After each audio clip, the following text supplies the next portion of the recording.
자, 강의 제기하겠습니다. 예. 거기 2페이지 질문 내용 분석 거기 다시 한번 볼게요. 세 번째 줄 봅니다. 질문 내용 분석. 질문은 다양한 유형이 존재하는데요. 출제자의 의도에 맞는 질문 취지를 읽어내는 게 정말 중요해요.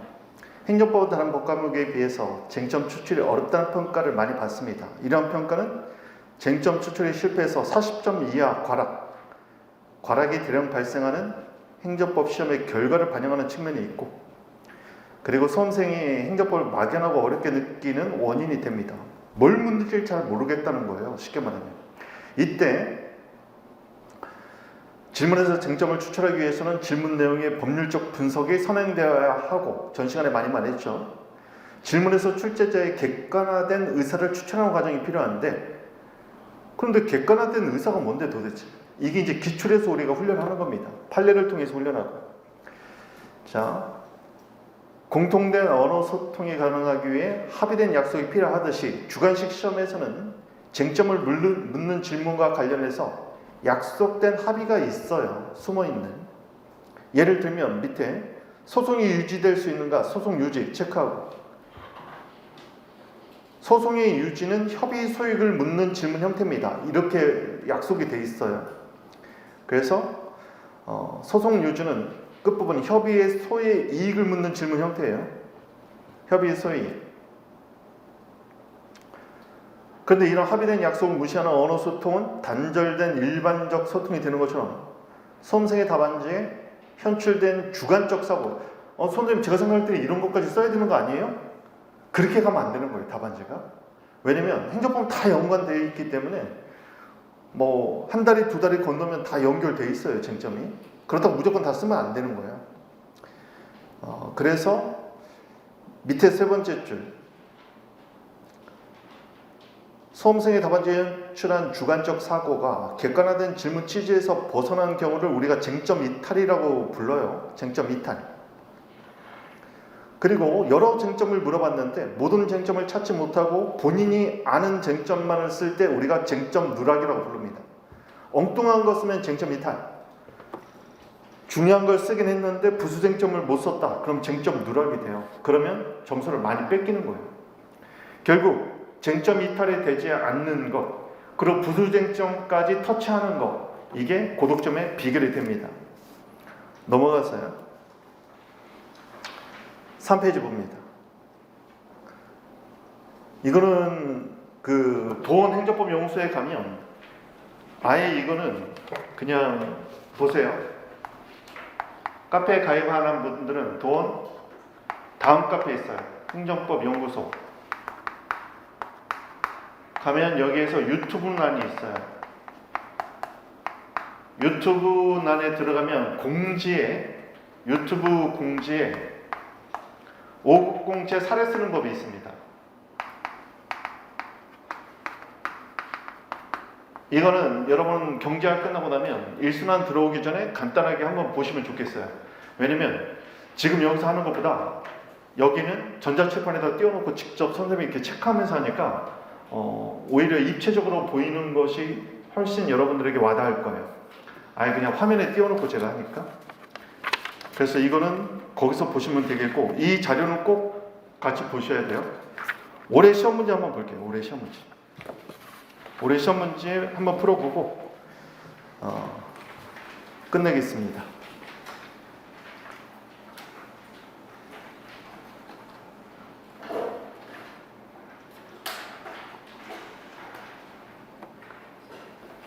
그런데 여러분이 그 강의 계획서 있잖아요. 거기 뭐 590제 사례 적중 그거 한번 펼쳐보세요.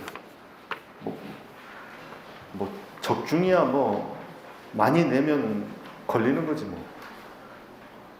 적중은 별로 중요하지 않은데 문제만 봐도 쟁점을 떠올릴 수 있어야 돼요. 자, 여기 한번 봅니다, 여러분. 나중에 이제 답안지 훈련을 많이 받아야 되는데 설문이 있잖아요. 설문이 있고 질문이 있고 참조조문이 있어요. 질문은 보통 1, 2, 3, 많으면 4까지 있어요. 올해 우리 시험은 30점, 10점, 10점 이렇게 3개 있었네요. 4개 줄 때도 있어요. 그리고 보통 50점짜리 시험 문제 하나 있고 30점, 20점, 그래서 100점 만점이에요. 물론 가끔은 여기를 25점, 25점 이렇게 줄 때도 있어요. 올해는 이제 30점, 20점으로 갔고, 그러면 잘 보세요. 실제 시험에서는 설문에서 법리적 분석, 법률적 용어로 치환하는 거, 그리고 질문에서 쟁점 잡는 거, 그리고 참조 조문에 체크를 해줘야 돼요. 근데 최소한 1회도만 하면 안 됩니다. 최소한 2회 정도를 읽어야 되고 3회까지 읽는 사람이 있습니다. 그리고 지금부터 잘 들으세요. 처음부터 습관 잘 들여야 돼요. 앞으로 훈련해 가면 다 할 수 있는데 첫 번째 꼭 알아둬야 될 거. 시험 볼 때는 초안지가 있는데 초안을 많이 쓰면 안 돼요. 초안은 본인만 알 수 있게 간단히 써야 됩니다. 예를 들어 볼게요. 만약에 하자 승계 이럴 때 그냥 보통은 승계 된다 안 된다 이런 식으로 본인만 알아볼 수 있게 쓰세요. 첨사의 추가 변경 이런 거 언제 초안에 다 쓰고 있어. 그냥 처추 또는 처추변 된다 안 된다. 재량 영수증 같은 경우는 0 뭐 이런 식으로 압축적으로 쓰세요. 압축적으로. 자, 본인만 알 수 있도록 최대 압축적으로 씁니다. 왜냐면 시간과의 싸움이야. 최대 압축. 두 번째, 문제 읽고 답 쓰고 또 문제 읽고 이러면 절대 안 돼요. 어떤 사람은 1문 50점짜리를 전체 쟁점 추출을 다 해야 돼요. 이건 무조건 이렇게 해야 됩니다. 50점짜리 쟁점 추출 다 해야 돼요. 가끔 어떤 애들은 1, 2, 3문 다 잡는 애들도 있어요. 그것도 상관없습니다. 아니 1, 2, 3문을 쟁점 다 잡아놓고 쓰는 사람도 있고 50점짜리 쟁점 전체 잡고 쓰는데 왜 그렇게 해야 되냐면 여러분이 설문 읽고 문항 읽고 답 쓰면 2문 읽을 때 설문 또 읽어야 돼. 자꾸 중복해서 읽는단 말이야. 시간과의 싸움이에요. 나중에 보면은 2시간 동안 우리가 100점 써야 되는데 이게 굉장히 어려워. 처음에는 안 써져요. 여러분 1시간 동안 5페이지 쓰는 게 처음에는 안 돼. 암기도 안 돼 있고 이래서. 근데 꾸준히 훈련하면 나중에는 되거든. 일단 초안 잡을 때 다 키워드를 잡아내야 돼요. 키워드를 잡아내는데 잘 보세요. 50점 기준으로 볼 때 이거는 이제 본 강의가 시작돼도 한번 얘기를 해주긴 해야 될 텐데 50점 동안 여러분은 50점 문제를 1시간 동안 써야 돼요. 즉 60분 동안 써야 됩니다. 그러면 50점을 50분에 쓴다면 10분이 남잖아요. 이 60분이 어떻게 되느냐? 10분 플러스 50분이야. 이 10분이 초안 잡는 시간이에요. 초안. 그럼 얘가 쓰는 시간이야. 결국 50분 동안 여러분은 5페이지를 써야 되기 때문에 산술적으로 봤을 때는 어떻게 된다? 산술적으로 보면 한 페이지당 10분 내에 써야 되는 겁니다. 한 페이지당. 근데 이게 굉장히 어렵다고. 그리고 이 10분 초안 잡는 것은 나중에 고수가 되면 7분, 나중에 5분까지 줄입니다. 이제 고수가 되면 될수록. 그러면 이걸 100점 만점으로 화산하면 어떻게 되냐? 왜냐면 우리가 100점을 120분 동안 보잖아요. 그러니까 이때도 20분, 100분 이렇게 나눠서 20분이 초안 잡는 시간이 되는 거예요. 그리고 이 100분이 10페이지를 쓰는 거예요. 10페이지. 페이지당 10분씩. 그런데 20분을 이렇게 초안에다 넣으면은 실제 10페이지를 10분 동안 쓰기 힘들어요. 막 조문도 베끼고 이래야 되니까. 그래서 시간을 줄이는데 선생님이 볼 때는 1년 동안 훈련이 끝나면 선생님이 7분을 기준으로 봐요. 그래서 100점짜리를 적어도 15분 정도 초안을 잡는 시간을 두는 게 맞습니다. 왜? 브리탑 문제가 또 있어. 브리탑 문제라는 거 뭐냐면 한 번도 시험에 안 나오고 처음 나온 시험 문제예요. 입시행시 사실 전체 다 통틀어서. 그럴 때는 막 고민도 좀 해야 되고 조문도 베껴야 되기 때문에 거기서 시간을 많이 버려. 그래서 웬만하면 7분까지 가야 되는데 지금 1순환에서는 초안 잡는데 10분이 아니라 1순환에서는 50점짜리를 시험 봐도 여러분은 초안 잡는데 처음에는 한 20분 이상 걸려요. 왜냐면 뭐 한 번도 안 해봤기 때문에 어쩔 수가 없어. 근데 이걸 이제 점점 줄이는 연습을 해야 돼요. 결국 평균이 10분인데 여러분이 3순환에도 10분 동안 하기 힘들 수도 있지만 3순환 끝날 때쯤 되면 10분에서 7분 사이 정도가 됩니다. 초안 잡는 시간이 줄어야 돼요. 왜냐면 답안지를 정말 나머지 시간 동안 쓰는 게 이게 보통 어려운 게 아니에요. 특히나 암기가 안 돼 있으면 여러분 생각하면서 쓰는 게 아니에요. 답안지는 포섭하는 부분만 생각해야 되고 나머지 뭐 첨사의 추가 변경이 나왔어. 그러면 처분사의 추가 변경 허용 여부 또는 인정 여부, 인정 기준 뭐뭐뭐 쓰는지 이거는 그냥 기계적으로 손이 움직이고 있어야 돼요. 그래서 자기의 고민은 딱 포섭하는 부분만 고민이 되어 있어야 돼요. 하자승계가 나오면 하자승계 전제요건, 인정 범위에 대한 학습 판례 이런 것들은 거의 기계적으로 쓰고 있어야 돼요. 그래야 포섭을 완벽하게 할 수 있어요. 그래서 나중에는 암기 문제로 넘어가. 그래서 1순환부터 암기를 하면 좋긴 한데 1순환에 암기를 많이 하는 건 의미가 없어요. 암기를 하지 말고 나중에 정리된 자료를 짧은 시간 내에 보는 연습을 자꾸 해야 돼요. 그래서 시험 막판에 훑어볼 수 있도록 그건 제가 나중에 훈련시켜 드리겠습니다. 자, 이렇게 된다는 걸 기억하세요. 자, 다시 한번 얘기하는데 쟁점 추출을 1문의 쟁점 추출을 다 해놓고 답안지를 쓰기 시작해야 돼요. 자, 그래서 문제를 받아보고 지금은 1순환이니까 시간이 뭐 15분, 20분 걸리겠지만 여러분 훈련이 많이 되면 문제를 받아서 초안으로 쟁점 잡고 보통 10분이 딱 지나면 답안지가 쓰기 시작해야 돼요. 근데 지금은 안 돼. 지금은 시간을 좀 많이 들여야 돼. 그리고 학생들 중에 이런 사람이 있어요. 선생님 저는 문제 받으면요 금방 뭐 한 5분, 7분 지나면 쓰기 시작합니다. 그럼 선생님 딱 보면 그 정도 실력이 아닌데 그렇게 쓰고 있다는 거예요? 그래? 그러면 통백이 뭐냐면 질문 하나를 통째로 날리는 걸 통백이라고 불러요. 시간이 없어서 아예 질문 하나 건들지도 못하면 우리가 이번에 통백했어 뭐 이렇게 표현하는데 통째로 백진했다는 건데 만약에 본인이 5분 7분 내에 답안지를 쓰기 시작하기 때문에 통백이 절대 나오면 안 돼. 근데 통백이 나왔다는 거야. 5분 뒤로부터 쓰기 시작했는데 통백이 나왔대. 결국 나중에 알고 보니까 질문 하나 쟁점 잡고 답안지 쓰고 있었던 거야. 그러면 5분 내에 초안 잡은 게 아니에요. 두 번째 질문, 세 번째 질문 할 때도 펜 멈춰 있었을 거 아니야. 그 시간 다 합하면 얘는 지금 초안 잡는 시간이 20분이야, 자기가. 그러니까 착각하면 안 돼. 여기서 말하는 10분 내 초안을 잡는다는 건 1문의 질문 모든 것에 쟁점 잡는데 10분이라는 얘기예요. 그래서 그렇게 훈련을 해야 돼요, 처음부터. 조문 체크하는 것도 이게 이제 기계적 훈련을 거쳐야 되죠. 자, 이거 꼭 기억하세요. 초안은 본인이 알 수 있도록 초안 잡는 시간을 줄여야 돼. 많이 쓰면 안 돼. 많이 쓰면 시간이 부족해져요. 그리고 1문 전체를 초안을 다 잡아놔야 돼. 그리고 초안 잡는 식으로는 쟁점 이름을 압축적으로 쓰세요. 그리고 결론을 써. 그리고 논거는 안 써도 좋아. 논거는 설문에다 이렇게 연결시켜 놓으세요. 이렇게. 그래서 어떤 식으로 하느냐? 잘 보세요. 설문이 있어. 그러면 키워드 잡고 뭐 얘는 양도임, 얘는 양수임 이렇게 딱딱 체크를 해서 막 적어놔요. 그리고 질문 1번, 2번, 3번이 나왔어. 그러면 질문에서 얘가 하자승계다. 그러면 승계.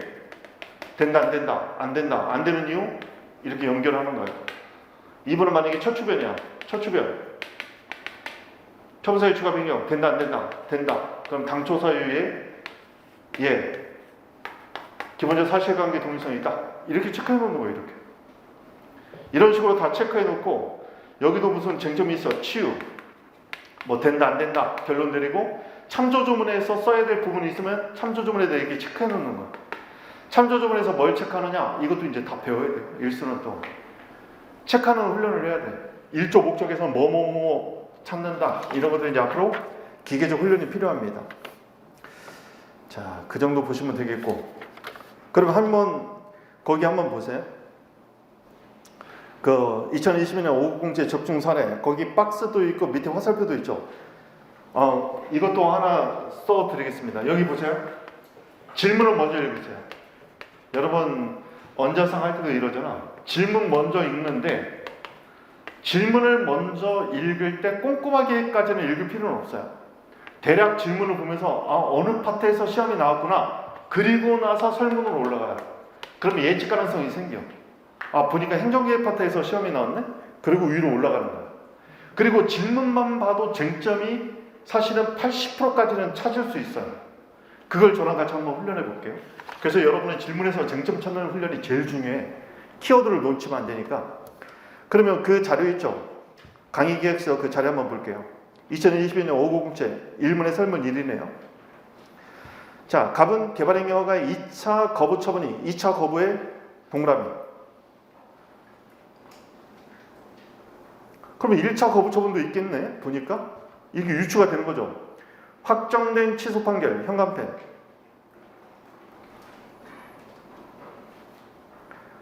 확정 판결의 확정된 취소 판결인데 거부 처분 취소 판결이죠. 그러면 갑은 개발의 허가의 2차 거부 처분이 행정청의 2차 거부 처분이 확정 판결의 취지에 따르지 않은 처분이래. 자, 여기서 잘 보세요. 취소 판결이 확정됐어. 뒤에 법원이 나왔어요, 행정청이 나왔어요. 내용을 보니까 국어 문제예요, 국어 문제. 다시 보세요. 갑은 슬래시 한번 끊어보세요. 개발행위 허가의 2차 거부 처분이 슬래시.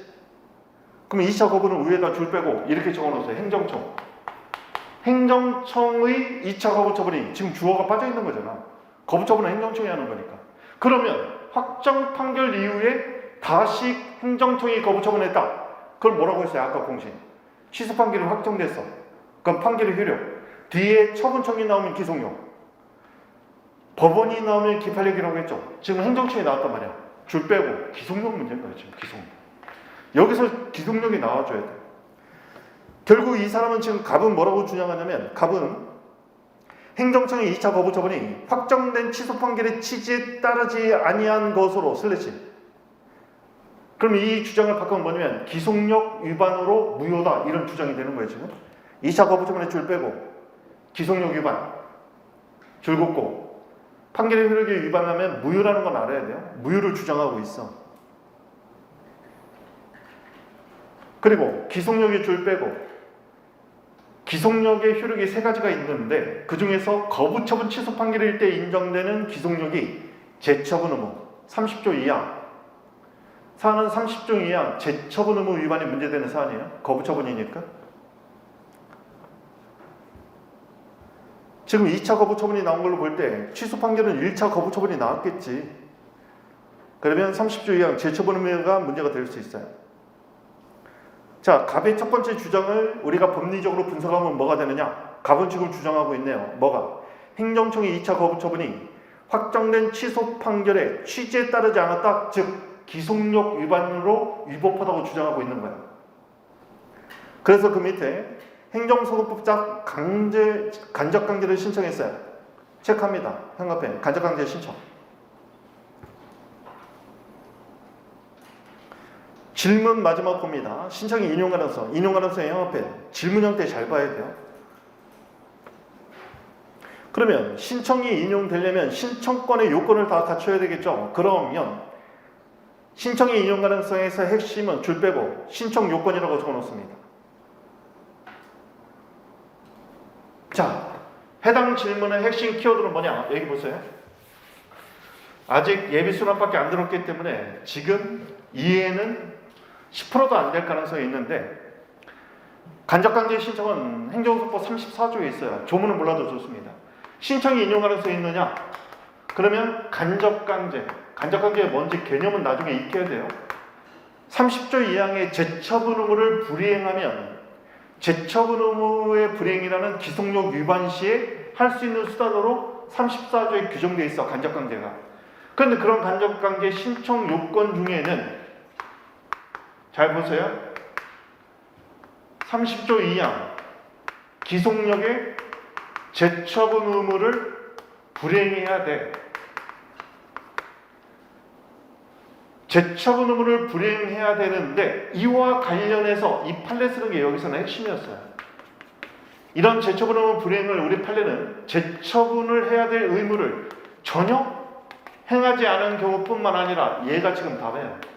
기속력에 위반된 것도 간접강제 요건을 충족한다는 거예요. 지금 따라서 만약에 제처분 의무를 전혀 안 한 것뿐만 아니라 기속력을 위반해도 간접관계 요건이 충족되는 거거든. 그러면 지금 설문에서는 뭘 주장하는 거냐? 갑이 얘를 주장하고 있는 거예요. 갑은 2차 거부 처분이 판결의 취지에 반했다. 즉 기속력을 위반했다는 거야.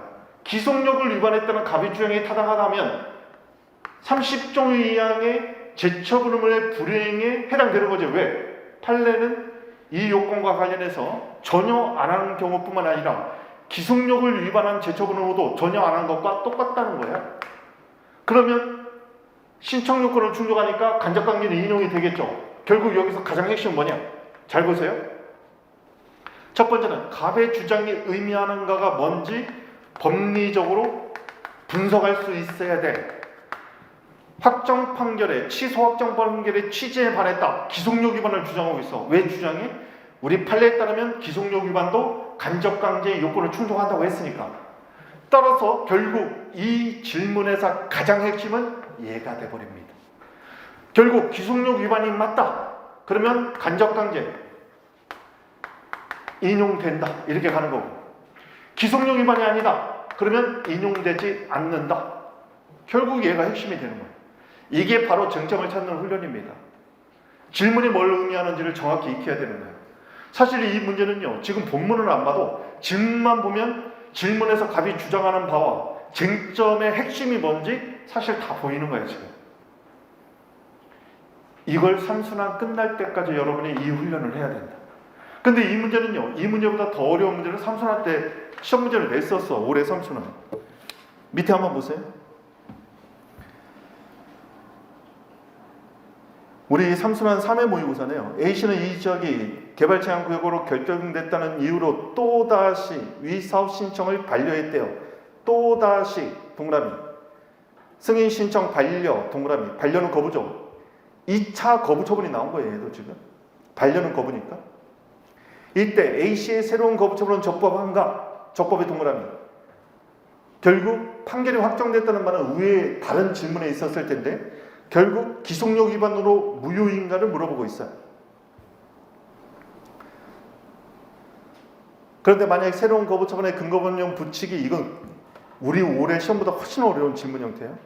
이 법 시행 당시 개발행위 허가를 신청 중일 때는 당해 개발행위에 관해서 종련의 규정을 적용한다는 경과 규정을 두는 경우에 슬래시 끊어봅니다. 이건 너무 어려우니까 결국 경과 규정에 따라서 기속력 위반이 되는 사안이었어. 그러면 수소법원에 간접관계를 신청할 수 있는가? 간접관계. 기속력 위반이기 때문에 신청할 수 있다. 이게 답이었어요. 똑같은 시험 문제인데 우리 3회 모의고사 훨씬 더 어려운 문제죠. 1번은 아주 평범한 시험 문제였어요. 근데 배점이 30점이나 되죠. 왜? 기속력을 자세히 써야 되니까. 그리고 간접관계 일반적 요건도 써야 되니까. 거기서 저 판례를 놓치면 배점은 우수수 떨어져 버려요.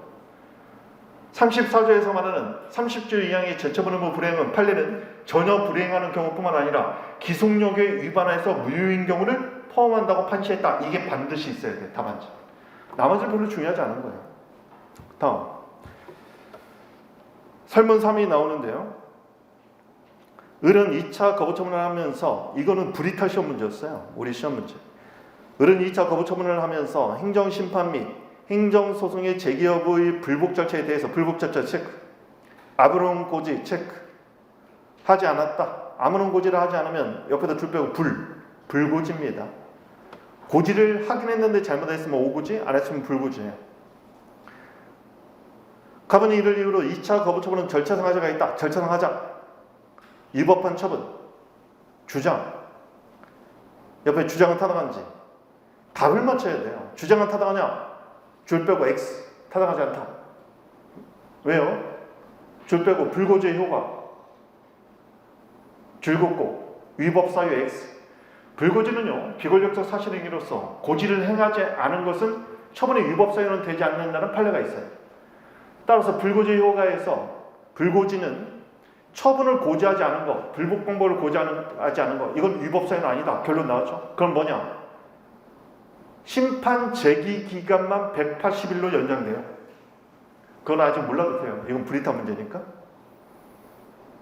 행정심판법 27조의 규정이 있습니다. 소송법에는 이게 없어요. 절차법에도. 그래서 입법의 불비로 얘기를 했던 문제죠. 이게 우리 시험에서 처음 나왔어요. 거의 브리타 문제인데 다행히 올해 삼순환에서 문제를 냈어요. 그 삼순환 오해 모의고사인데요. 행정심판법상 요구되는 행정심판 청구 가능성 절차 청구 기간을 알리지 않음에 따라서 이 사건 처분의 적법 여부, 적법하냐 위법하냐, 위법해지지 않는다. 행정심판법상 효과는 심판 제기기간이 180일로 늘어난다. 이거를 올해 시험 문제에 써줬으면 됐습니다. 자, 소송 제기기간은 달라지는 거고요. 다음, 이문의 설문입니다. 자, 의뢰 일괄 사직서 제출 요청 행위는 지방공무원법상 징계 의결 요구를 하여야 할 징계사에 해당에도 불구하고 B시장 오히려 을을 4급에서 3급으로 승진 임용 처분했어요. 승진 임용. 장관이 B의 시장을 체크하고 승진 임용 처분을 취소할 수 있느냐? 취소할 수 체크합니다. 승진 임용 처분 취소는요. 이게 과거 169조, 지금 전면 개정된 지방자치법에 따르면 188조입니다. 그런데 시험 문제를 좀 어렵게 낸 건 뭐냐면 장관인데 시장을은요. 이게 광역시장이 아니잖아. 그러면 시장 군수 구청장은 기초자치단체예요. 밑에가 기초라고 적어놓았어요. 장관이 광역자치단체장이 아닌 기초자치단체장에 대한 감독권을 행사할 수 있느냐? 무조건 할 수는 없어요. 시도지사에게 먼저 명령 내려야 돼. 네가 시정명령 취소 정지해. 불이행할 때만 할 수 있어요. 이게 이번 개정법의 취지였단 말이야. 여기 보세요. 이번 개정법의 취지가 뭐였냐면 우리 전원 합의체 판결이 있었어요. 뭐였냐면 주무부 장관이 있죠. 시도지사, 시장, 군수, 구청장. 우리 전원 합의체 판결은 뭐라고 했냐면 얘에 대한 감독청은 얘에 대한 감독청은 그런데 기초자치단체에 대해서 이중적으로 얘도 감독권 행사할 수 있느냐? 이거 안 된다고 전원 합의체 판결이 나왔단 말이야. 근데 전면 개정안에는 이걸 할 수 있도록 입법화 시켰어요. 근데 무조건 할 수 있는 건 아니고 뭐냐면 얘네가 일정한 조치를 취하지 않을 때 얘가 얘한테 먼저 명령 내려. 야, 너 시정명령 해.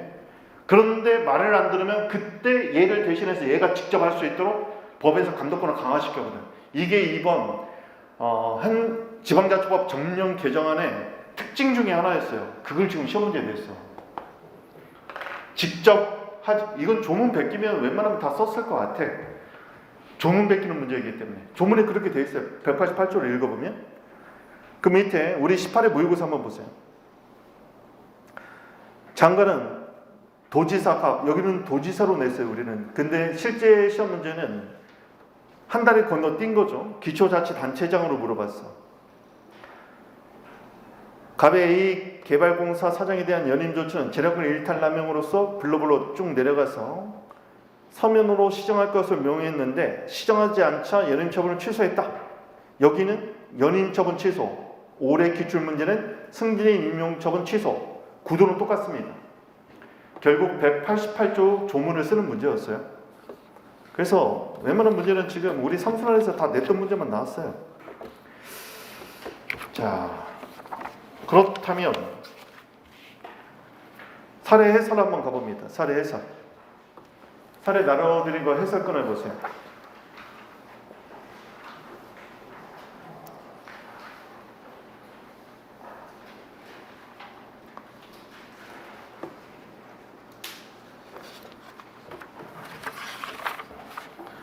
자,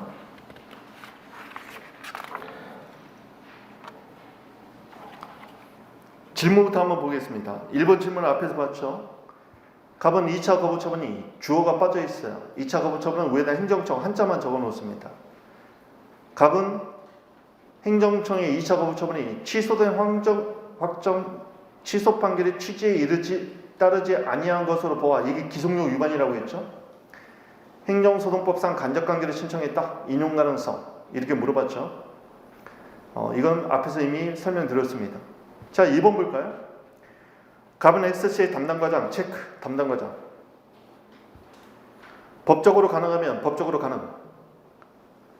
개발행위 허가를 허가해주겠다, 허가해주겠다 체크합니다. 개발행위 허가는 밑줄로 체크. 답변을 합니다. 답변한 것을 들어서 담당 공무원의 답변은 줄 빼고 공적견에 줄 긋고 신뢰보호 원칙 위반이 문제가 되는 거예요. 담당 과정이니까.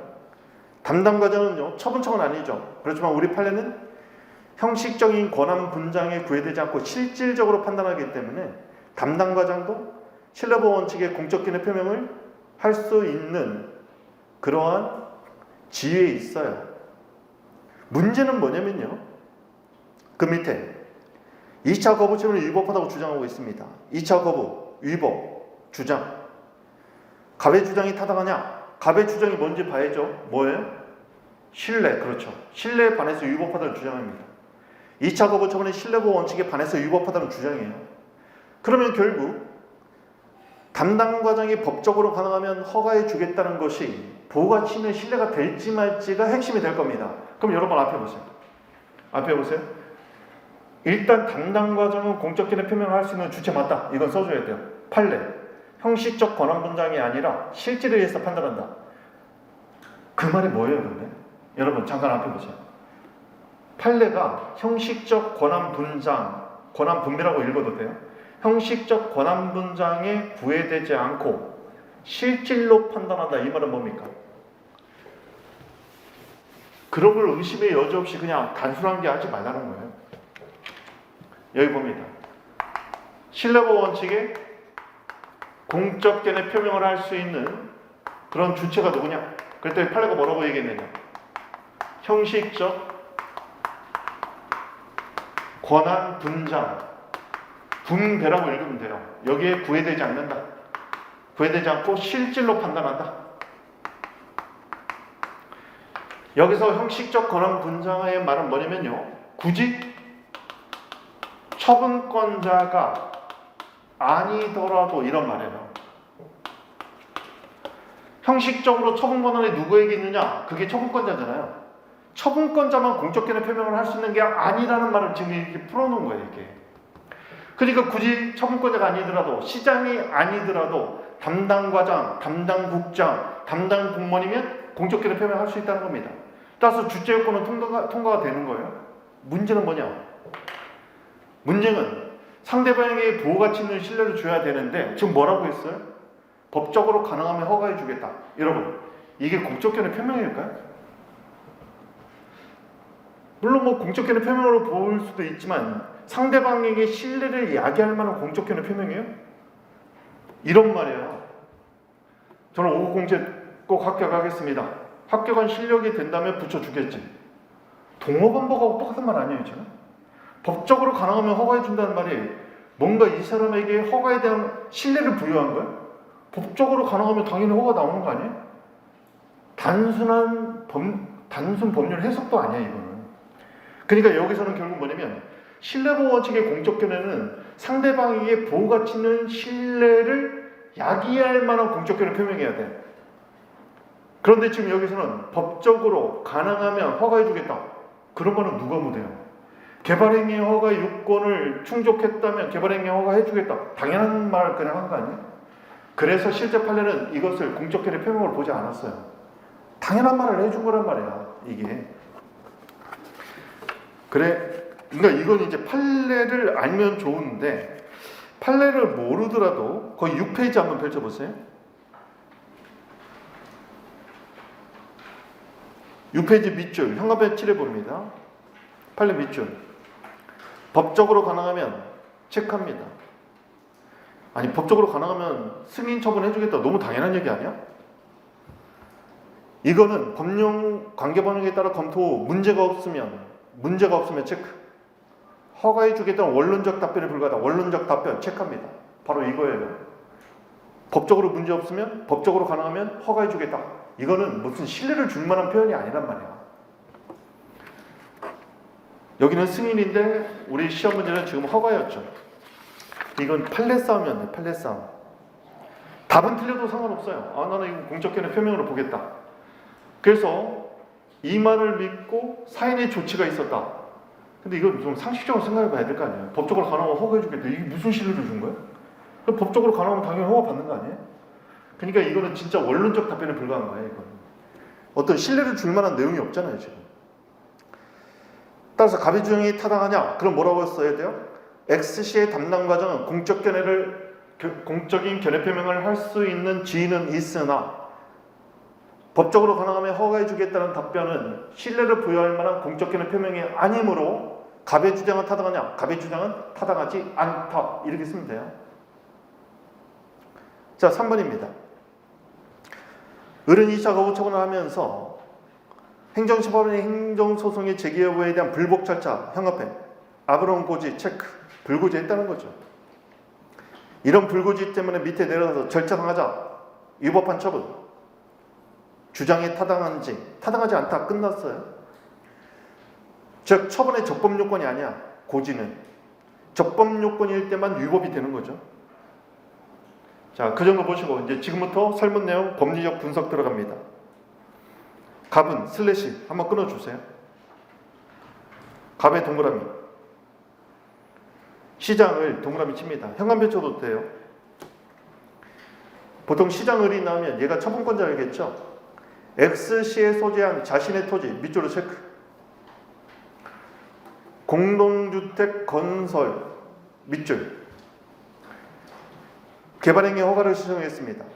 개발행위 허가 신청 형합펜 칠하세요. 누가? 갑이 누구에게?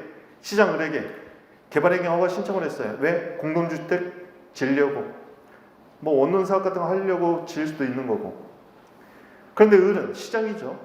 갑의 신청시는 X시의 도시기본계획상 도시의 자연환경 체크, 공익에 관련된 단어를 체크해야 돼요. 자연환경, 경관보호 체크. 내려가서 도시자연공원구역으로 지정이 예정돼 있대요. 지정 예정.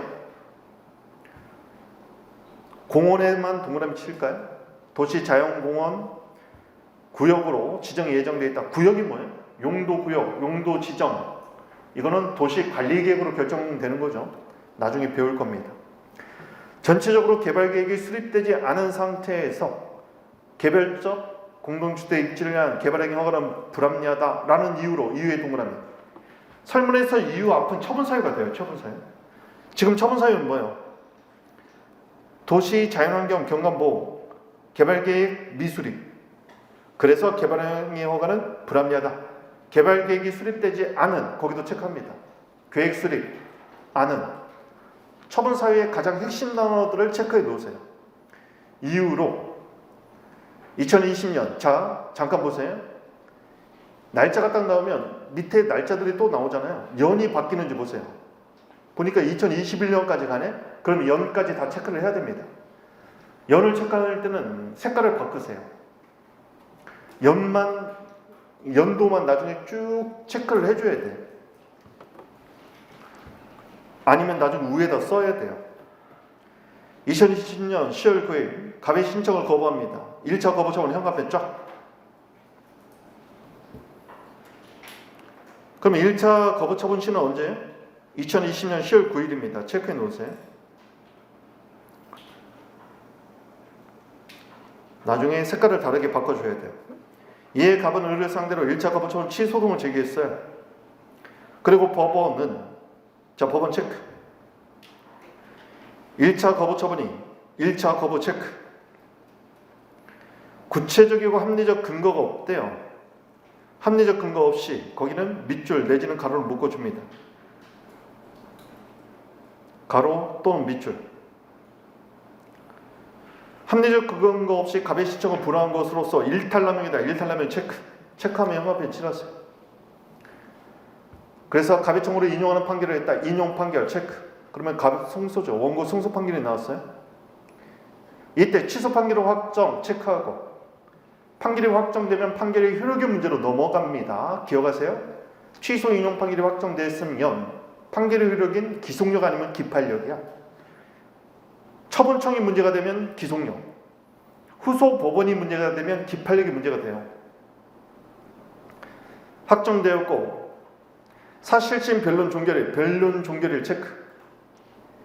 2021년 11월 16일입니다. 체크해 놓으세요.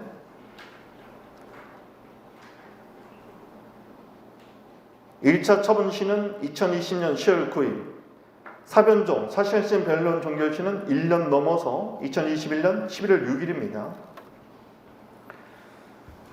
다음, 가분의 판결 확정 후인 2021년 12월 17일, 판결 나온 뒤로 한 달 정도 지났네요. 을에게, 시장 을이죠. 밑에 줄, 위의 확정 판결에 따른 후속 조치 이행을 촉구합니다. 후속 조치 이행 촉구, 거기는 가로를 묶어줍니다. 민원 제기 밑줄로 체크. 야, 판결의 취지에 따라서 빨리 해줘. 기속력 발생했으니까. 이런 내용이죠. 그랬더니 X씨의 담당 과정의 체크. 담당 과정도 공적견의 표명을 할 수 있는 주체는 맞습니다. 민원을 접수하면서 갑에게 법적으로 가능하면 체크. 허가해 주겠다. 체크. 판례가 뭐라고 했어요? 원론적 답변에 불과하다. 법적으로 문제 없으면 허가해 주는 건 당연한 얘기 아니에요? 그런 답변이 있었다. 결국 여기서는 이 구두 답변 체크. 줄 빼고 공적견의 물음표. 이게 바로 공적견해가 맞겠느냐? 법적으로 문제 없으면 허가해 준다는 거 너무 당연한 얘기만 했는데 이게 뭐 상대방의 신뢰를 야기할 만한 내용이냐? 이게 쟁점이 되는 거죠. 그러나 을은 12월 28일, 자, 민원 제기가 12월 18일인데 한 열흘 뒤에 해줬네요. 갑에게, 갑이 시청한 토지는 국토교통부에서 국토교통부 체크. 확정 발표한 도시자연공원 확대 사업이 반영된 대상지로서, 자, 도시자연공원 확대 사업 반영된 대상지, 거기는 가로로 묶어주거나 밑줄로 처리합니다. 대상지로서 슬래시 한번 끌어주세요. 우리 시에서는 체계적인 도시개발 및 난개발 방지를 위해서 국토계획법, 국토계획 및 이용에 관한 법률은 법령정보센터에 들어가서 치면 약칭이 국토계획법이에요. 그냥 국토계획법이라고 치면 됩니다. 국토계획법에 따라 2021년 10월 26일 체크합니다. 이게 아주 묘하게 줬어요. 참 문제 잘 냈어. 10월 26일 개발행위 허가 제한지역으로 고시, 밑줄로 처리하고 고시에 동그라미. 새로운 사정 변경이 있네요. 고시가 됐네요, 이제는. 그래서 현재 신규 개발행위 허가는 불가능하다 라는 사유에 동그라미. 뭐예요? 고시에 근거하고 있어. 고시는 국토계획법에 따라서 이루어졌고, 이거는 국토교통부에서 발표된 도시자연공원 확대 사업이 반영된 대상지여서 국토계획법에 따라서 개발 제한 지역으로 고시가 됐네요. 고시된 날짜가 언제예요?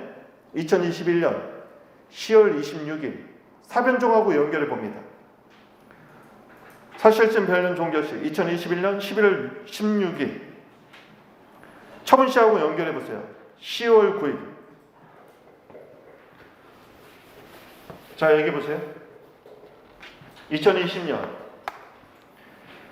10월 9일 1차 거부 처분이죠. 다음 사변종은 2021년 11월 16일. 여기가 사변종이에요.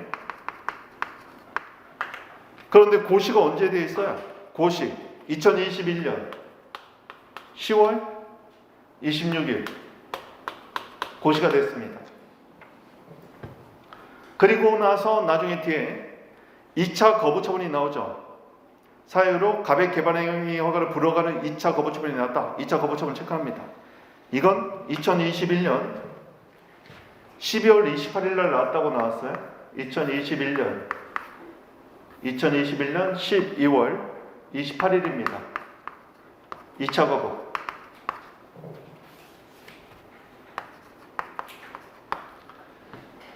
자, 이 고시는 처분시 이후 사실심 변론 종결시를 우리가 이꼴 판결시라고도 부르죠. 판결시 이전에 사정 변경이에요. 사정 변경이란 사실관계, 법률관계가 변하는 거죠. 사실상태, 법률상태가 변한 겁니다. 여기서 눈치가 나와야 돼요. 눈치. 어떤 눈치가 나와야 돼요? 보세요. 거부 처분에 위법 판단의 기준시는 판례에 따르면 처분시가 되고 이때가 되는 거죠. 이 처분시가 뭐가 돼요? 기속력의 시간적 한계, 즉 시적 한계, 시적 범위가 됩니다. 그런데 학설에 따르면 거부 처분에 대한 위법 판단의 기준시는 판결시를 취해야 된다는 견해도 있고 또는 위법 판단과 인용 여부를 구별해야 되는 구별시설이 있어요. 얘네에 따르면 기속력의 시적 범위는 언제가 된다? 판결시가 됩니다. 아직 이제 무슨 소리인지 모르는 분들이 계실 텐데 나중에 사례 훈련이 다 끝나면 보게 될 겁니다. 그럼 잘 보세요. 사안은 지금 실제 판례는 기사동 기속력의 객관적 범위 판단도 했어요. 실제 판례는. 그렇죠. 우리 법리로 볼 때는 얘는 가장 중요한 건 기속력의 시적 한계가 문제가 되는 사안이에요. 그렇다면 보세요. 판례인 기속력의 시간적 한계를 처분시로 보는 경우에 따르면 이 고시에는 기속력이 미치지 않습니다. 왜요? 지금 고시는 처분시 이후의 고시가 됐거든 지금. 따라서 판례가 기속력의 시간적 범위를 처분시로 본다는 말은 처분시까지만 기속력이 미친다는 거예요. 처분시 이후에는 미친다 안 미친다? 안 미쳐. 그러니까 처분시 이후에 새롭게 발생한 고시에는 기속력이 미치지 않는 거예요. 기속력이 미치지 않으면 이 고시에 위 고시에 근거한 처분은 기속력 위반이 아닌 겁니다. 그러면 기속력 위반이 아니라면 우리가 앞에서 봤던 것처럼 간접강제 요건이 충족되지 않는 걸로 봐버리는 거죠. 그럼 인용될 수 있느냐? 안 된다. 끝나는 거야. 근데 뭔가 좀 아쉽잖아 지금 보니까.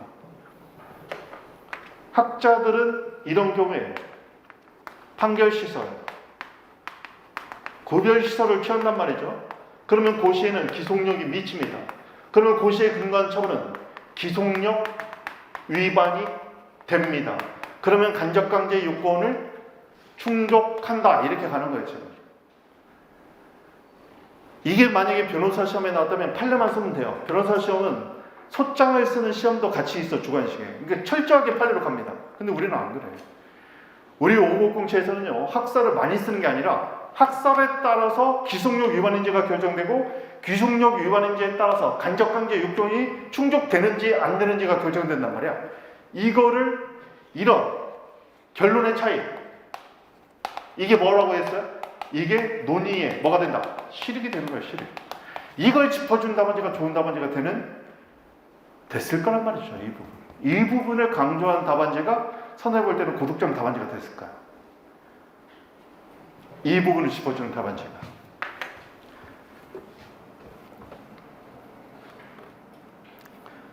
자, 그렇게 보시면 좋겠습니다. 거기에 해설 한번 볼게요. 이거는 압축의 해설인데 해설 3페이지 한번 봅니다.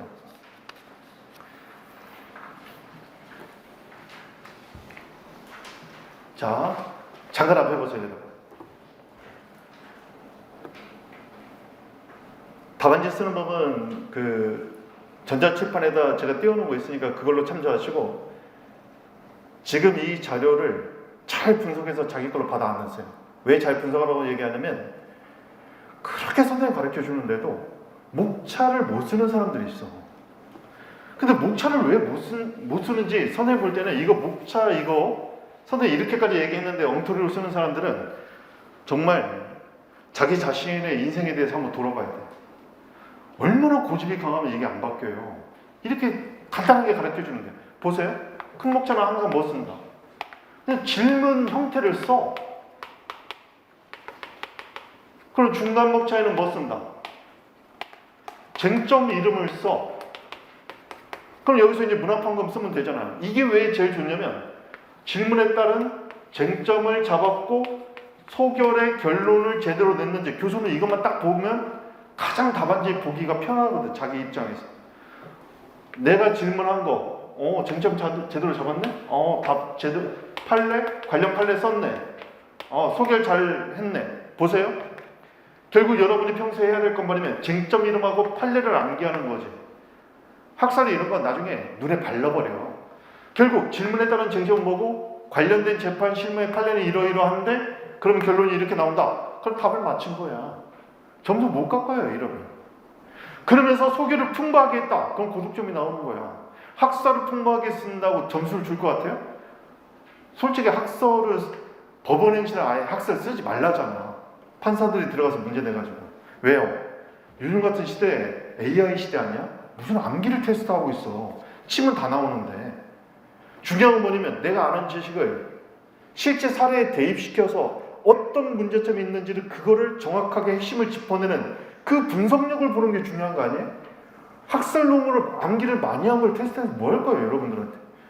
여러분이 뭐 9급 공무원도 아니고 8급 공무원도 아니고 5급 이상의 앞으로 정책을 만들 그 고민을 할 수 있는 지금 고위 공무원을 뽑고 있는데 이런 암기 능력을 테스트하고 있다? 말이 안 되는 거야. 그러니까 논리 구조를 보여주라고 답안지. 단순 암기한 거 잔뜩 쓰려고 하지 말고 내가 알고 있는 것을 논리적으로 풀어나가는 능력을 보여주라는 거예요. 교수 입장에서도 그렇지 않겠어? 단순 암기한 거 많이 쓴다고 점수 주고 싶겠어요?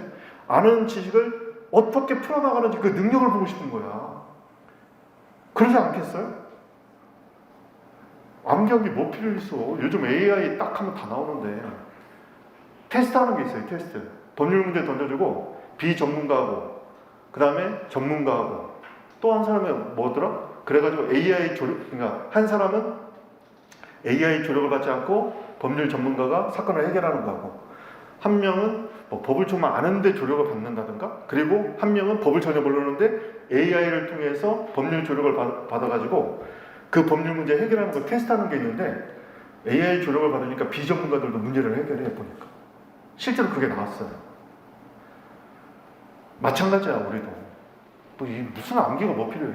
그러니까 여러분이 지금 중요한 거 뭐냐면 내가 알고 있는 지식을 현실에 대입시키면서 여러분이 거기서 그 핵심을 짚어내는 능력. 사망가로서 여러분에게 요구된 그 능력을 답안지에 보여줘야 돼. 그러니까 방금 이런 문제 같은 경우도 보니까 지금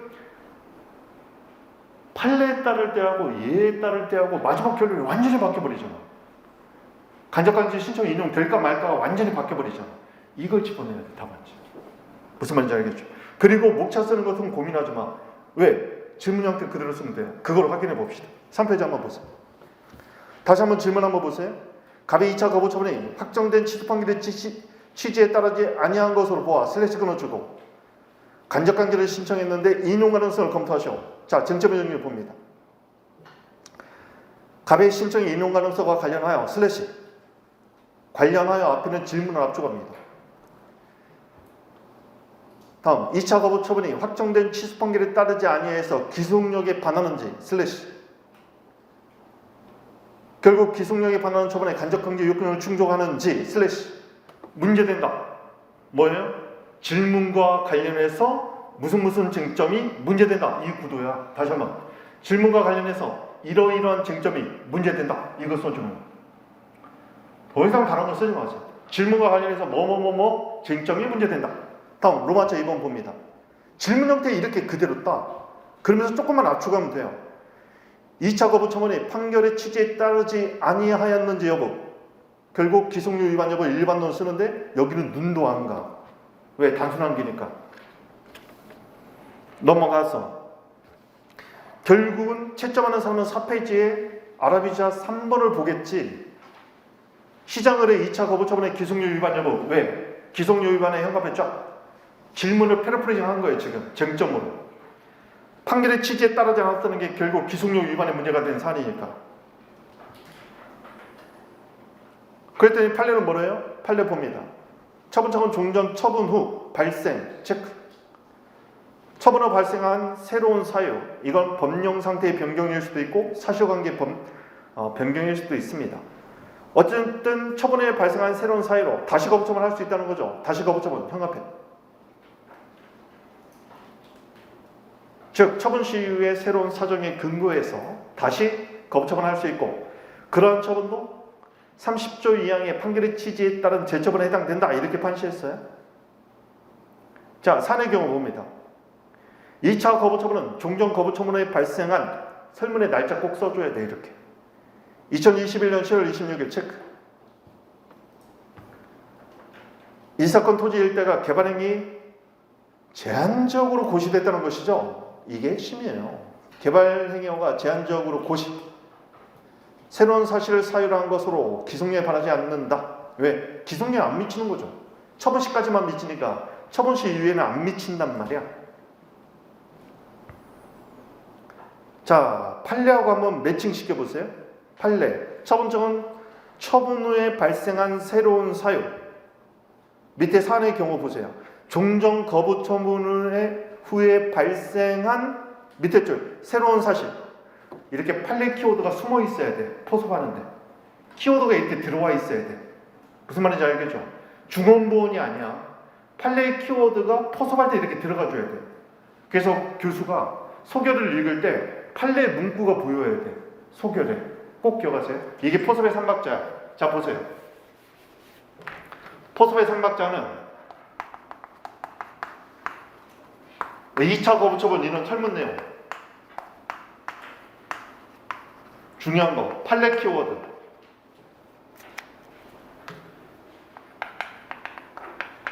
가끔은 판례를 안 쓸 때는 어떤 요건의 키워드가 될 수도 있어요. 세 번째는 참조 조문까지. 사안은 지금 참조 조문이 없긴 한데 이 세 가지 쓰는 게 포섭의 삼박자예요. 그래서 만약에 여기다가 참조 조문까지 넣어주려면 무슨 법 제 몇 조에 근거한 처분 이렇게 써도 돼요. 어쨌든 새로운 사실에 근거했기 때문에 기속료에 반하지 않는다. 그런데 그 밑에 이와 달리 자, 판례와 다수견해가 달라질 때는 이렇게 구분해서 쓰는 겁니다. 판결시설 구별시대에 의하는 경우 제2차 거부처분은 사실진 변론 종결일인 그때는 기속료의 시간적 한계가 사변종이 되니까 2021년 11월 16일 이전 사유이므로 기속료에 미치는 거죠. 그러면 기속료에 반해서 당연무효가 됩니다. 자, 로마자 3번. 질문 형태 그대로 썼어요. 갑의 간접강제 신청의 인용 가능성을 물어봤잖아요. 그대로 쓰는 겁니다. 갑의 간접강제 신청의 인용 가능성 일반론 쫙 쓰고 넘어가서 여기서 놓치면 안 되는 게 그 밑줄 그어진 판례죠. 판례는 제처분 의무를 전혀자와 전혀 하지 않는 경우뿐만 아니라 기속력에 위반되는 경우를 포함한다고 판시했다. 이게 핵심이에요. 여기서는. 넘어가서 5페이지 봅니다. 2번. 소결이라고 써도 돼요. 소결. 처분시설에 의하면 2차 거부처분은 기속력에 반하지 않으므로 갑의 간접강제 신청은 인용될 수 있느냐? 인용될 수 없다. 질문 그대로 써준 거야. 이와 달리 판결시설 구별시설에 의하는 경우 2차 거부처분은 기속력에 반해서 당연무효이므로 간접강제 요건을 충족하죠. 그러면 갑의 간접강제 신청은 인용될 수 있느냐? 인용될 것이다. 설문의 얘기는 판례대로 안 된다고 봤습니다. 자, 신뢰보원칙은 일반 요건을 간단하게 써주고 넘어가서 로마자 3번. 가장 핵심은 엑시스의 담당 과장의 답변이 공적 견해 표명인지 여부가 핵심이네요. 그래서 관련 판례 쓰고 사안의 경우 봅니다. X시 담당 과장은 행정조직상의 형식적 권한 분장에 구애되지 않고 실질에 따라 공적 견해 표명을 할 수 있으나 슬래시 이게 지금 판례 키워드가 다 들어간 거죠. 설문 내용에 대입시킨 거예요 지금. 그런데 법적으로 가능하면 개발행위 허가를 해주겠다는 답변은 개발행위 허가에 대한 공적 견해 표명에는 해당되지 않는다. 그리고 끝나면 안 돼. 설문의 해결은 질문에 대한 답입니다. 질문의 답. 뭐뭐뭐뭐이므로 즉 공적 견해 표명에 해당되지 않으므로 쉼표 찍혔죠. 슬래시 끊어주고 쉼표 다음은 질문을 그대로 쓰는 거예요. 갑의 2차 거부 처분이 신뢰보호 원칙에 반해서 위법하다는 주장은 타당한가? 타당하지 않다. 질문에 대한 답 그대로 쓴다. 그러면 방가로 3번 보세요. 두 번째 줄 있습니다. 갑이 이를 이유로 2차 거부 처분은 절차상 하자가 있는 위법한 처분이라고 주장한다. 갑이 주장한 타당한지 검토하시오. 제일 마지막에 설문 해결 봅니다. 제일 마지막에 설문 해결. 질문을 지금 떠올리세요, 머릿속에. 2차 거부 처분에 대한 불구제는 행정심판 제기 기간이 연장될 수 있을 뿐 갑의 불구제를 이유로 2차 거부 처분은 절차상 하자가 있어 위법하다는 주장은 타당하냐? 타당하지 않다. 그럼 그 바로 위에 사안의 경우 봅니다. 갑의 2차 거부 처분에 대한 불고지의 효과로 2차 거부 처분이 있은 2021년 10월 26일로부터 180일, 이게 조문이거든요. 180일 이내에 심판 청구를 할 수 있을 뿐 고지는 뭐가 아니냐? 처분은 적법 요건이 아니에요. 따라서 불고지는 2차 거부 처분에 위법사유가 된다 안 된다? 안 돼요. 따라서 위법사유라는 주장은 타당하지 않다. 이렇게 가는 겁니다. 이때 이 판례를 꼭 써줘야 돼요. 판례. 판례는 득점이 가장 중요합니다. 판례를 보니까 고지 절차 규정은 고지 의무를 이행하지 않았다 하더라도 경우에 따라 행정심판 제기기간이 연장되는데 그치고 처분에 어떤 하자가 소반된다고 할 수 없다. 즉 처분에 하자가 되는 적법 요건이 아니다. 이런 말이죠. 이러한 내용입니다.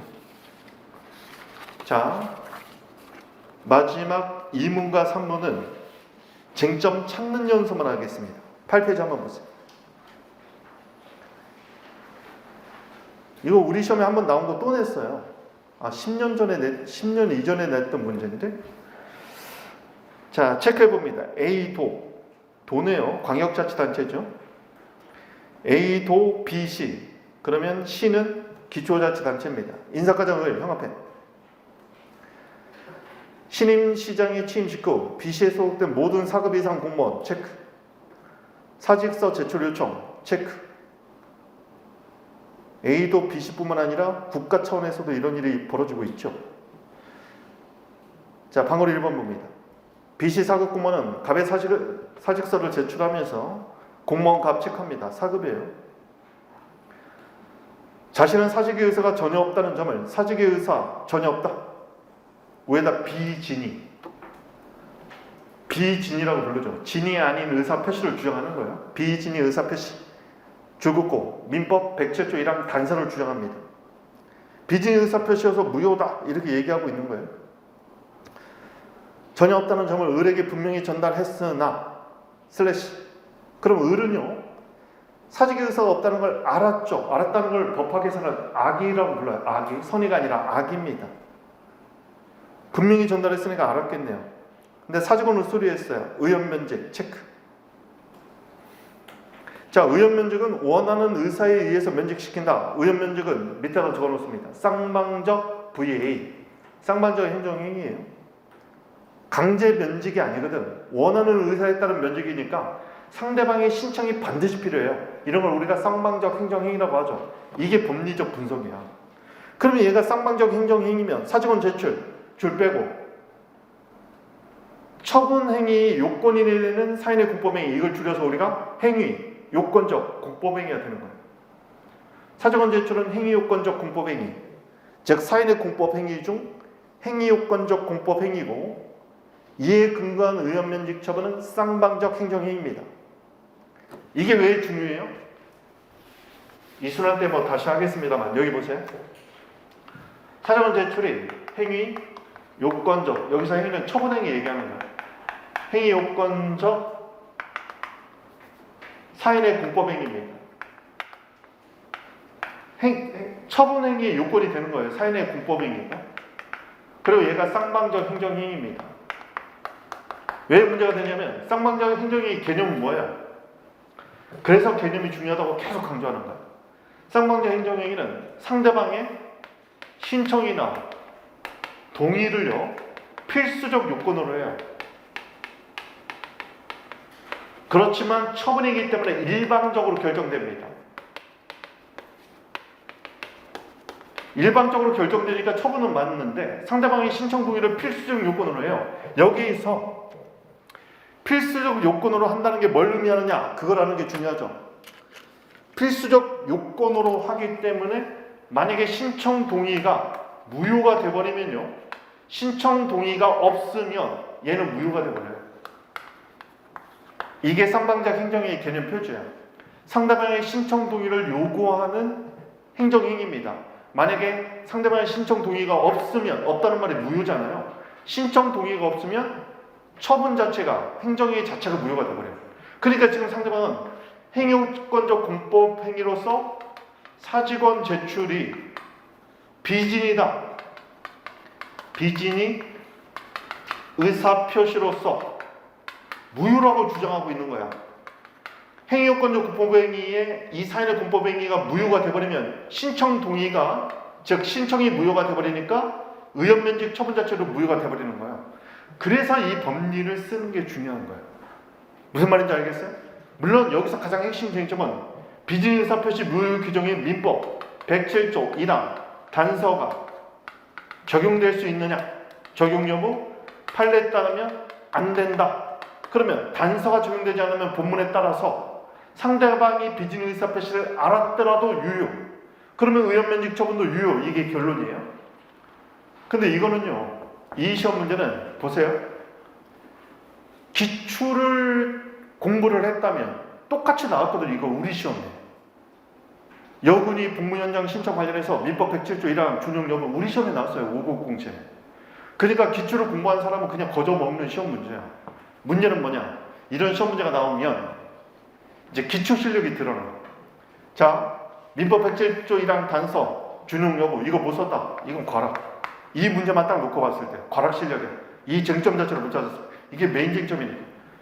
이걸 못 찾았으면 그냥 일단은 합격자 실력이 아닌 거야. 좋아, 여기를 쓸 수 있어. 그런데 문제는 뭐냐면 얘가 비진의 의사표시일 때 왜 얘가 무효가 되느냐를 알려면 사직원 제출과 의원면직 처분의 법적 성질을 규명을 해야 돼. 왜? 얘가 만약에 행위요건적 공법행위 아니고 행위요건적 공법행위가 아니고 그냥 if 자기완결적 사인의 공법행위다. 만약에 사직원 제출 자기완결적 사인의 공법행위로 본다면 얘는 쌍방적 행정행위가 아니게 돼버립니다. 그러면 얘는 뭐가 된다? 단순 동기가 돼버려요. 단순 동기에 불과하면 얘가 무효가 되더라도 얘는 그냥 유효니까 이 쟁점으로 못 넘어가 버리는 거야. 다시 한번 얘기합니다. 이 쟁점이 나오기 위해서는 반드시 얘는 행위요건적 공법 행위해야 되고 그래서 얘는 쌍방적 행정행위해야 돼. 쌍방적 행정행위는 사인의 신청이 반드시 필요하거든. 신청이 무효가 되면 얘도 무효가 돼요. 그 무효로 얘를 주장한 게 되는 거거든. 이 논리구조를 반드시 써야 돼. 그래서 어떻게 써야 되느냐? 보세요. 논리적 흐름은 잘 보세요. 논리적 흐름은 첫 번째. 공무원의 사직원 제출은 처분의 행위의 요건이 되는 행위요건적 사인의 공법행위다. 그렇다면 이게 논리로 연결되는 거죠. 그렇다면 사직원을 수리해서 원하는 의사에 따라서 면직시키는 것은 사직원 제출이라는 신청이 반드시 필요한 쌍방적 행정행위가 된다. 이렇게 연결되는 거예요, 지금. 쌍방적 행정행위는 상대방의 신청을 또는 동의인데 사는 동의는 아니죠. 신청 동의를 요하는데 신청 동의가 무효가 되면 얘도 무효가 돼. 그러니까 지금 여기서는 이러한 구도 내에서 자신의 사직원 제출이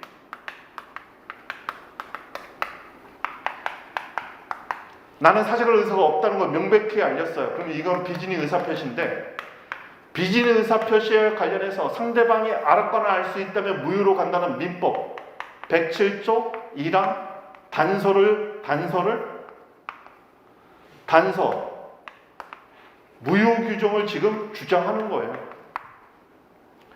만약에 비진의 의사표시 실제 학설 다툼이 있는데 민법 107조 1항 단서가 준용이 되느냐 적용될 수 있다는 견해도 있고 안 된다는 견해, 이게 다수의 판례예요. 근데 결론이 어떻게 바뀌는지 한번 보세요. 만약에 민법 107조 1항 단서가 적용될 수 있다. 그러면 사직원 제출은 무효가 되어버립니다. 그러면 의원면직 처분도 무효가 돼요. 그러면 주장은 타당이죠. 근데 판례에 따르면 비즈니스 의사표시 무효 규정인 민법 107조 1항 단서는 다수의 판례에 따라서 적용되지 않아요. 그러면 상대방이 비진이를 알았더라도 얘는 유효가 되고, 얘가 유효하면 의원면직 처분도 유효가 되고, 그럼 상대방의 주장은 타당하지 않다 이렇게 가는 겁니다. 결국 수험생들이 여기는 다 썼을 것 같은데 여기를 소리한단 말이야. 왜? 논리를 모르니까. 이 논리가 안 잡히면 이 쟁점이 나올 수가 없는 거예요, 사실은. 아까 말했던 것처럼 얘가 행위요건적 공법행위 아니라 자기원격적 공법행위는 공법행위면 얘는 쌍방정 행정행위가 아니어서 얘가 무효거나 말거나 얘는 아무 의미가 없어. 얘가 행위요건적 공법행위일 때만 얘가 쌍방정 행정행위가 되고, 그때만 비즈니스 의사표시 무효 민법 107조 1항 단서가 준용되는지가 의미를 갖는 거예요. 이게 사례의 논리야. 근데 이건 다 썼겠지. 설마 2차 수험장 들어가는데 우리 기출시험도 공부를 안 했지는 않았을 거야. 이건 썼을 건데 뭐냐면 이걸 안 쓴다고. 이걸 안 쓰면 논리적으로 이 쟁점 자체가 의미가 없는 답안지가 돼버리는 거예요. 그래서 결론이라고 써야 돼요. 결론. 이렇게 내려가는 거 있죠. 이게 바로 논리 맥락이야. 선생님 강조하는. 전부 2차 수험장 갔다 오실 분들은 이제 만약에 저렇게 못 썼으면 지금 막 속에 쓰릴 수 있는데 괜찮아요. 다 같이 못 썼을 거니까 뭐 일단 얘는 썼을 거 아니야. 그죠? 그럼 됐어요. 근데 여기까지 썼어요? 여기 괜찮아요. 괜찮아요. 근데 앞으로는 이렇게 논리를 익혀야 돼요. 이걸 왜 아는지를 알아야지 알아. 그래야 민법 107조 1항 단서 준용력으로 연결이 되는 거란 말이죠. 그래서 이 논리를 익히라는 말이에요. 너무 막 법적 성질을 뭐 무조건 막 쓰는 학생들이 많은데 왜 쓰는지는 알아야 될 거 아니에요. 논리적으로 연결되니까 쓰는 거예요. 그냥 기계적으로 쓰는 게 아니라. 무슨 말인지 알겠죠? 자, 그 다음에 방가로 2번은 이거는 시험에 나올 거라고 무조건 찍었어요. 왜? 강의 시간에도 이거 찍었던 이유가 뭐예요? 몇십 년 만에 지방자치법 전면 개정이 됐잖아. 무조건 나올 거라고 했잖아요. 중요하다고. 특히나 과거 169조 188조로 그래서 188조로 이번 모의고사도 냈던 거고, 다음에 입법고시에서 만약에 시험에 나온다면 192조 낼 거예요. 또 꼭 알아둬야 됩니다. 이건 아까 설명드렸으니까 이거 조문만 잘 써도 돼요. 마지막 3번 보겠습니다. 12페이지 한번 펼쳐보세요. 자, 이것도 질문만 읽어볼게요. 이것만 하고 끝내겠습니다. 질문을 먼저 보세요. 방가로 1번. 비시장은 슬래시 끊어주세요. 그럼 기초자치단체장이네요. 이 관리처분 계획에 대한 관리처분 계획 동그라미. 인가를 했어요. 인가. 이게 강학상 인가냐? 이제 답은 알아야 돼요. 나중에 보면 얘가 강학상 인가가 됩니다. 왜다 강학상 이렇게 적어놓으세요. 강학상 인가가 되면 관리처분 계획은 뭐가 돼요? 줄 빼고 기본행위가 되겠죠.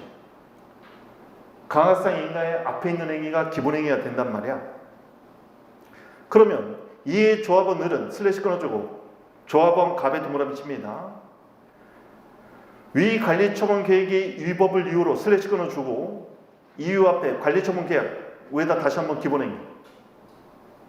그러면 우리가 법리적으로 분석할 때 치환하면 패러프리징하면 지금 뭐예요?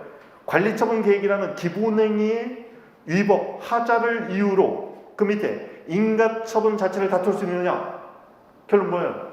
줄 빼고 소액 X. 다툴 수 없다는 게 판례잖아. 기본행위 하자를 이유로 인가처분, 여기 보세요. 그러니까 이런 경우는 항상 개념 싸움이라고 했죠. 개념 싸움. 어떤 개념? 여기 보세요. 인가는요, 기본행위가 있고 인가가 있단 말이야.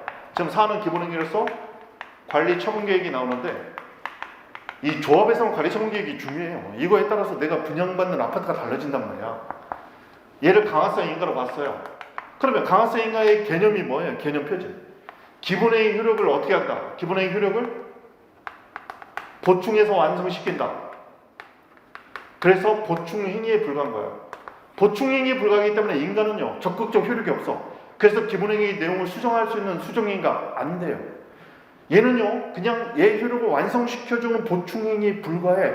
그래서 여기에 하자가 있다면 얘를 다퉈야지 의미 없는 보충행위를 다투는 것은 실효적이지 않은 거야. 그래서 기본행위 하자를 이유로 인가를 다툴 수 있다 없다? 없다. 왜? 한 단어. 보충행위에 불과하니까. 그래서 기본행위 하자에 있다면 기본행위를 다투는 게 보다 실효적인 권리규제 수단이다. 그러면 소익이 없는 경우 여러분의 합격의 소원은 사실이 돼야 된다. 첫 번째, 처분이 이미 소멸시킬 내용 자체가 없어. 원상회복이 불가능해. 사정변경으로 이미 불이익 해소 끝났어. 또는 보다 실효적인 권리규제 수단이 있어. 여기입니다. 여기. 기본행위가 메인 디시니까 기본행위를 다투는 것이 보다 실효적이고 보충행위인 인가를 다투는 건 실효적이지 않아. 그래서 기본행위 하자를 이유로 인가를 다투는 것은 보다 실효적인 권리규제 수단이 얘니까 얘를 다투는 건 소익이 없다. 다만 얘는 적법 유효하고 얘 자체에만 고유한 하자가 있다면 그때는 다툴 수 있다고 판례해봤어요. 자, 여기서 질문의 취지를 다시 한번 읽어내는 게 핵심입니다. 위 관리처분 계획의 위법을 이유로 위 인가처분의 취소 권한을 소송을 제기했는데 협의의 소익에 대해서 검토하시오 이렇게 나왔어요. 그러면 우리가 치환하면 어떻게 된다? 기본행위 하자를 이유로 인가처분을 다툴 수 있느냐? 결국 다툴 수 없다. 소익이 없다. 이게 결론입니다. 그럼 어떻게 했어야 된다는 거예요? 관리처분 계획은 옆에다 줄뼈가 한번 적어보세요. 조합원에 대한 구속적 행정계획입니다. 구속적 행정계획. 관리처분 계획은 그 자체가 조합이 조합원에 대한 구속적 행정계획이에요. 줄긋고 처분. 구속적 행정계획 자체는 처분이죠. 구속적 행정계획 이꼴 처분 이렇게 기억해도 좋아요. 따라서 줄긋고 항고소송. 항고소송을 다투라는 얘기예요. 항고소송에서 줄 빼고 피고는 누구예요? 그러면? 관리처분 계획 누가 했어요? 조합이 피고입니다. 이때는. 조합이 피고가 돼요. 만약에 if 기본행위는 적법 유효한데 인가처분, 관리처분 계획 인가만 고유한 하자가 있어요. 그래서 인가처분을 다투면 그때는 피고가 누가 돼요? 인가를 행한 행정청이 돼 그때는. 자, 다음 방금 2번 BC 시장의 관리처분 계획에 대한 인가전의 동그라미 위 관리처분 계획에 관한 조합 총회 결의 체크 위에다 줄긋고 다수결로 하는 것을 우리가 합동행위라고 불러요. 조합에서 이루어졌다면 공법상 합동행위죠.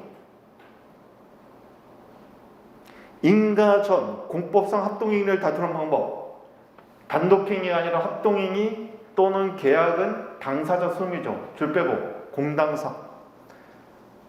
결론 나왔네요. 당사자 소송을 제기합니다. 그러면 인가 전 후에다 비교 표시. 인가 후에는 관리처분 계획 자체가 구속적 행정계획으로서 처분이 된다고 했죠. 따라서 인가 후에는 항고소송이 됩니다. 인가 후에는 항고소송으로 관리처분 계획이라는 구속적 행정계획 자체를 항고소송으로 다투면 되고 인가 전에는 조합총회 의결이라는 공법상 합동행위를 뭘로? 당사자 소송으로 다투면 되겠다.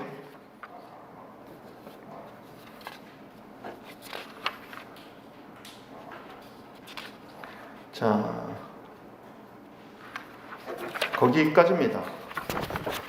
올해 시험 문제는 그렇게 어렵지는 않았는데 사실은 이제 디테일로 들어가면 저는 이런 문제가 나중에 뚜껑을 열어보면 점수가 잘 안 나와. 민법 107조 이거는 한 번 나왔던 거 또 냈고 그 다음에 지방자치법 188조는 지방자치법이 몇십 년 만에 전면 개정이 됐기 때문에 반드시 나올 거라고 다들 찍고 있었고 불고지, 오고지가 조금 걸리는데 올해 1월 달에 변호사 시험 문제여서 삼순한테 출제를 했기 때문에 잘 썼을 거라고 봐요. 자, 그런데 이런 문제가 나오면 의외로 점수가 잘 안 나와. 왜냐? 쉬운 문제일수록 점수는 잘 안 줘요. 거기에서는 논리를 잘 잡은 답안지가 나중에 득점을 하게 됩니다. 결국 논리 싸움이 되는 거예요. 이런 시험 문제가 나오면. 물론 이 문제가 굉장히 어렵게 느껴졌다. 그러면 아직 조금 부족한 수험 준비라고 보여지고요. 왜냐면 뭐 한 번씩 다 시험에 나온 것들을 지금 낸 거니까 불고지, 오고지만 딱 브리타라고 보시면 돼요. 근데 브리타는 또 아니지. 왜? 올해 1월에 타시험에서 나왔으니까. 타시험에서 주관식 시험이 뭐가 나왔는지를 봐야 될 거 아니야. 시험 직전에. 물론 여러분은 안 봐도 되죠. 삼순한테 선생님이 냈으니까. 어쨌든 시험 문제는 이 정도 수준이에요. 그리고 어떤 식으로 써야 될지, 앞으로 공부를 어떻게 해야 될지 여러분은 약간은 감이 잡히죠. 물론 예비순환만 했기 때문에 뭐 쟁점이 뭔지 잘 이해가 안 될 거야. 이걸 앞으로 써낼 수 있도록 여러분이 내년 2차 시험 전까지 훈련하면 되는 거예요. 그래서 지금부터 차근차근 한 계단 한 계단 올라가다 보면 뜻하는 지점에 이르러 있을 겁니다. 너무 겁낼 필요 없어요. 하면 또 돼. 걱정할 필요 없습니다. 그리고 선생님하고 상담 많이 하면 돼요. 그리고 이렇게 답안지를 쓸 수 있도록 철저하게 훈련받는 일순환이 되기를 바랍니다.